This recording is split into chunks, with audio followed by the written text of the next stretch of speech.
Good morning बच्चों। कल हम लोगों ने ये सीखा ऑर्गेनिक केमिस्ट्री क्या होता है और कैसे ऑर्गेनिक केमिस्ट्री का ओरिजिन होगा, कैसे ऑर्गेनिक केमिस्ट्री का ओरिजिन हुआ। ठीक है, और हमने उसमें देखा कि बहुत सारे ऑर्गेनिक कंपाउंड्स बन गए हैं, ठीक है ना, या ऑर्गेनिक कंपाउंड्स इस प्रकृति में बहुत सारे पाए जाते हैं। यहाँ तक कि जितने इनऑर्गेनिक कंपाउंड्स नहीं हैं उससे कहीं ज़्यादा संख्या में ऑर्गेनिक कंपाउंड्स हैं इस प्रकृति में, इस नेचर में प्रेजेंट हैं, ठीक है ना। क्योंकि organic compounds everything, all parts of our life, है ना, is touched by the organic compounds. All you can say organic compounds are included in all parts of our life, every events of our life, ठीक है ना। हमारे जीवन में हर एक शय में, हर एक चीज़ में ऑर्गेनिक कंपाउंड्स का योगदान है, ठीक है। तो ऑर्गेनिक कंपाउंड्स की संख्या इस प्रकृति में बहुत ज़्यादा है, ठीक। और कल हमने ये सीखा कि ऑर्गेनिक कंपाउंड्स क्या होते हैं, है ना, क्या होती है ऑर्गेनिक केमिस्ट्री।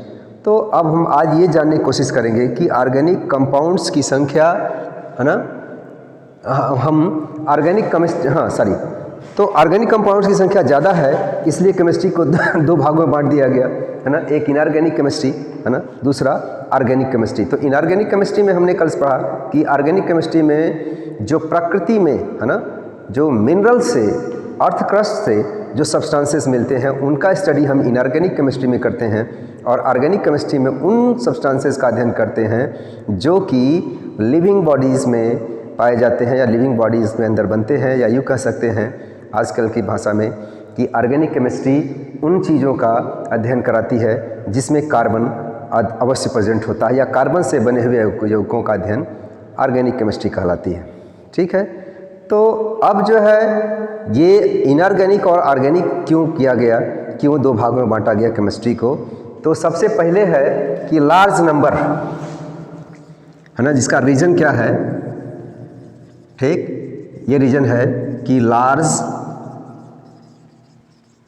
नंबर ऑफ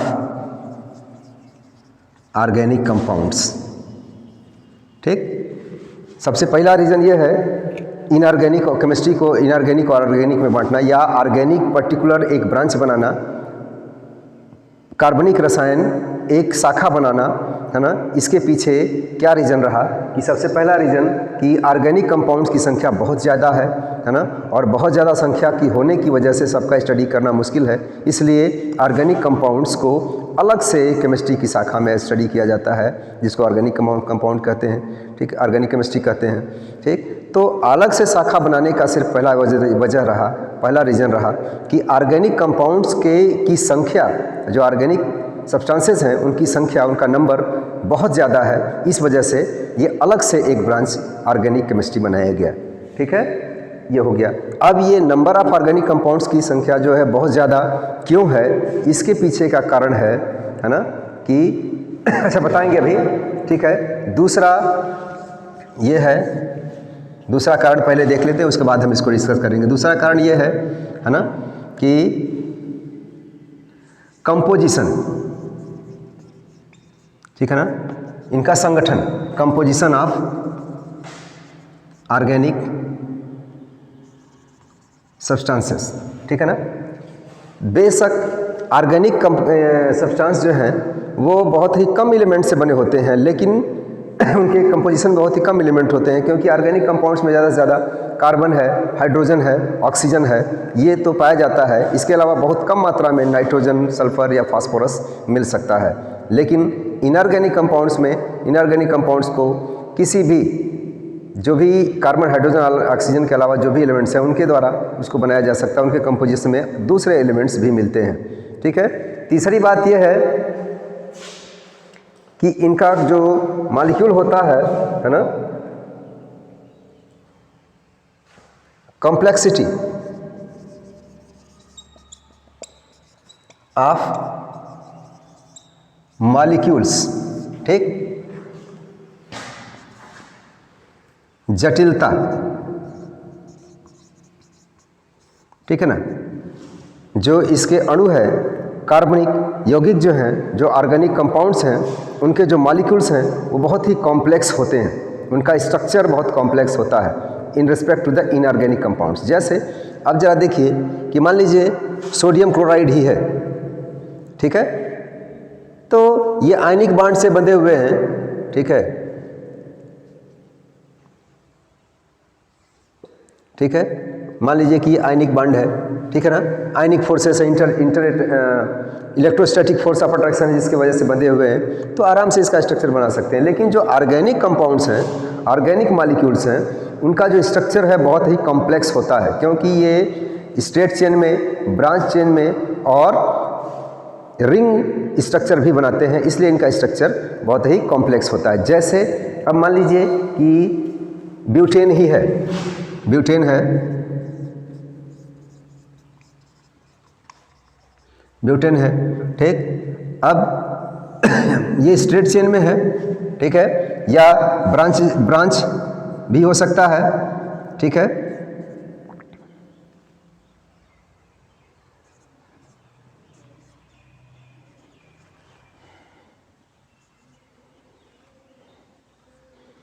ठीक, ये आइसोब्यूटेन है, ठीक है। तो ब्रांच स्ट्रक्चर भी होता है इसका।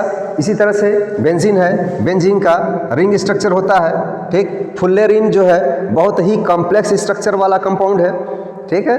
तो इस तरह से जो ऑर्गेनिक मॉलिक्यूल्स हैं उनका स्ट्रक्चर बहुत ही कॉम्प्लेक्स होता है, इसलिए इसको सेपरेट ब्रांच में रखना जरूरी हो गया, ठीक है ना। यानी कि ऑर्गेनिक कंपाउंड्स का स्टडी एक सेपरेट ब्रांच ऑर्गेनिक कंपाउंड्स में रख के ऑर्गेनिक केमिस्ट्री के अंतर्गत करना जरूरी हो गया, इसलिए ऑर्गेनिक केमिस्ट्री बनाया गया, ठीक है। दूसरी बात ये, ठीक, ऑर्गेनिक कंपाउंड्स जितने भी होते हैं, ठीक है, जो ऑर्गेनिक कंपाउंड्स हैं, है ना, ये कोवैलेंटली बॉन्डेड होते हैं। ऑर्गेनिक कंपाउंड्स में जो कार्बन होते हैं वे कोवैलेंट बॉन्ड के द्वारा आपस में जुड़े होते हैं, और जुड़ करके ऑर्गेनिक कंपाउंड्स में जो कार्बन है वो कोवैलेंट बॉन्ड के द्वारा आपस में जुड़ करके लंबा chain, branch chain, ring structure बनाते हैं। जबकि इनऑर्गेनिक कंपाउंड्स में ज़्यादातर बॉन्ड क्या होते हैं, आयनिक बॉन्ड होते हैं, स्ट्रांग बॉन्ड होते हैं, और कोवैलेंट बॉन्ड थोड़ा वीक बॉन्ड होते हैं, जैसा आपने केमिकल बॉन्डिंग में पढ़ लिया है, ठीक है। तो ये सब चीज़ें थी इसको अलग से केमिस्ट्री बनाने की, ठीक है। अच्छा, दूसरी बात ये अभी हमने बताया आपको, कहाँ गया,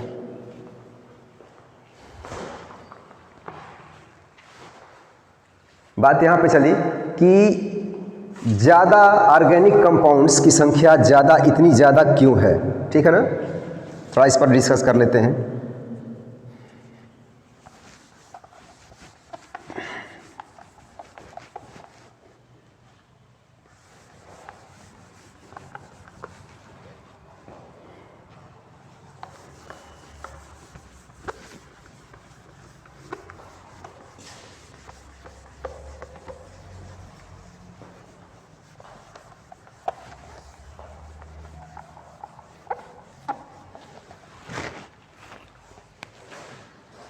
Why there are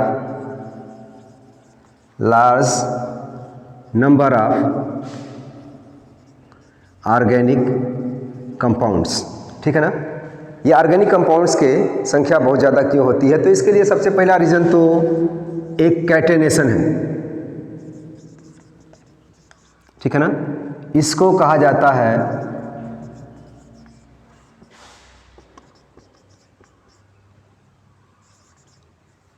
श्रृंखलित होने का गुण, ठीक है ना, आपस में जुड़ जाने का गुण, ठीक है ना। तो कैटेनेशन की जो प्रॉपर्टी है वो कार्बन में बहुत ज़्यादा होती है। और ये कैटेनेशन होता क्या चीज़ है ना,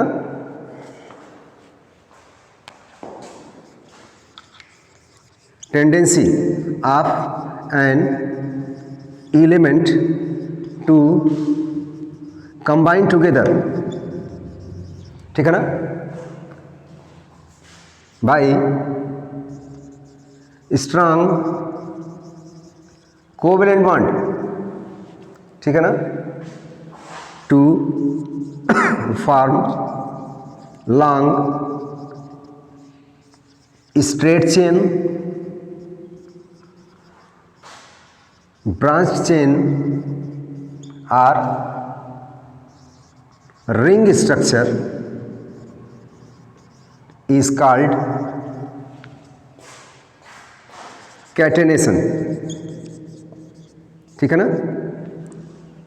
किसी भी एलिमेंट का आपस में, किसी भी एलिमेंट के एटम्स का आपस में जुड़ करके एक लंबा चेन बना लेना, ठीक है ना, ये टेंडेंसी, ये प्रवृत्ति, ठीक है ना, किसी एलिमेंट की आपस में, किसी भी एलिमेंट के एटम की आपस में जुड़ करके, बहुत सारे एटम्स का आपस में जुड़ करके एक लंबा चेन बना लेना, या फिर ब्रांच स्ट्रक्चर बनाना, या फिर रिंग लाइक स्ट्रक्चर बना लेने का जो प्रॉपर्टी होता है, जो गुण होता है ना, जो क्वालिटी होता है ना, ये इसी को कहा जाता है कैटेनेशन की प्रॉपर्टी। ठीक, और कार्बन में ये कैटेनेशन की प्रॉपर्टी बहुत ही ज़्यादा होती है, इसीलिए कार्बन के एटम्स आपस में कंबाइन होकर के एक लंबा चेन और complex structure of organic compounds बनाते हैं। ठीक है ना। तो इस वजह से ऑर्गेनिक कंपाउंड्स की संख्या बहुत ज़्यादा होती है। ठीक है। अच्छा, अब देखिए कि ये जो कैटेनेशन की प्रॉपर्टी है ये डिपेंड करती है इनकी बॉन्ड एनर्जी की, एलिमेंट की बॉन्ड एनर्जी पर डिपेंड करती है। ठीक, और कार्बन की जो बॉन्ड एनर्जी है वो अदर एलिमेंट्स के जो आपस में कैटेनेट होते हैं उनके बॉन्ड एनर्जी से कहीं ज़्यादा होती है। ये लगभग 85 किलो कैलोरी पर मोल होती है। ठीक है ना। जैसे कार्बन की 85 है, ठीक है ना, और सिलिकॉन की, ठीक है ना, ये 54 है। ठीक, ये सल्फर की, इसकी भी 54 है। ठीक, नाइट्रोजन की, सॉरी फास्फोरस की 50 किलो कैलोरी, नाइट्रोजन की 39 किलो कैलोरी, और ऑक्सीजन की 35 किलो कैलोरी पर मोल होती है। ठीक, तो अब यहाँ पे देख रहे हैं कि जो बॉन्ड एनर्जी है ना, इसकी कार्बन की सारे एलिमेंट से कहीं ज़्यादा होती है, इसलिए कार्बन के एटम्स में कैटेनेट होने की प्रॉपर्टी बहुत ज़्यादा होती है, और ये कार्बन एटम्स आपस में कंबाइन होकर के बहुत कॉम्प्लेक्स मॉलिक्यूल्स बना लेते हैं। ठीक है ना। और इस वजह से भी कार्बन के कंपाउंड्स की संख्या बहुत ज़्यादा है, यानी कि ऑर्गेनिक कंपाउंड्स की संख्या बहुत ज़्यादा है। इसी तरह से इस कार्बन में एक और प्रॉपर्टी होता है, ये तो आपस में कार्बन के एटम तो कंबाइन होते ही हैं, दूसरे एटम्स के साथ भी कंबाइन होकर के ये कॉम्प्लेक्स स्ट्रक्चर बनाते हैं, यानी कि इनके जो कार्बन के कंपाउंड्स की जो वैरायटी है वो बढ़ जाती है। जैसे अब प्रोटीन है, प्रोटीन में कार्बन है, हाइड्रोजन है, ऑक्सीजन है, नाइट्रोजन है, ये सब कुछ है। तो कहीं ना कहीं कार्बन हाइड्रोजन से जुड़ा हुआ है, कहीं कार्बन नाइट्रोजन से जुड़ा हुआ है। ठीक है ना। तो इस तरह से बहुत सारे अदर एलिमेंट्स जो नॉन एलिमेंट्स हैं, जो नॉन मेटल्स हैं, उसके एटम्स के साथ भी आपस में कंबाइन हो जाते हैं, और कंबाइन होकर के various kinds of organic compounds बनते हैं इस कार्बन से कंबाइन होकर के। ठीक है। तो इस तरह से कार्बन के कंपाउंड्स की संख्या बहुत ज़्यादा हो जाती है, इसीलिए जो है ऑर्गेनिक कंपाउंड्स को एक अलग शाखा के रूप में, अलग ब्रांच के रूप में बनाया गया और ऑर्गेनिक कंपाउंड्स का स्टडी किया जाता है। ठीक है। दूसरा बात यह है कि आइसोमेरिज्म इसको मिटाते हैं थोड़ा।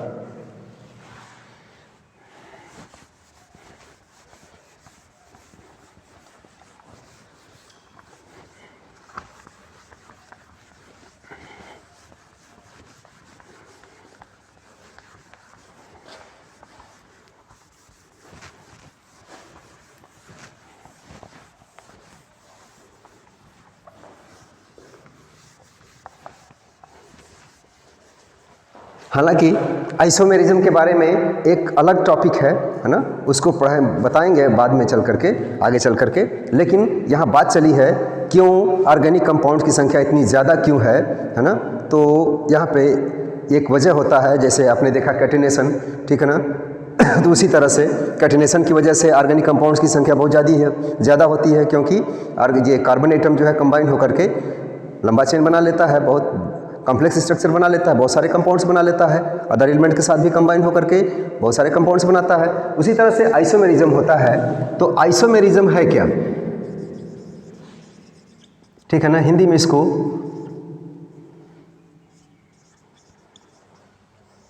समावयवता कहते हैं। ठीक है ना। आइसोस का मतलब सेम, मेरोस का मतलब टाइप या प्रकार कह सकते हैं। ठीक है ना। सेम प्रकार के ठीक, कंपाउंड्स या स्ट्रक्चर कह सकते हैं, ठीक। तो आइसोमेरिज्म एक ऐसा फिनोमेना है ना, लिख देते हैं यहाँ पे, existence of two or more compounds with same molecular formula and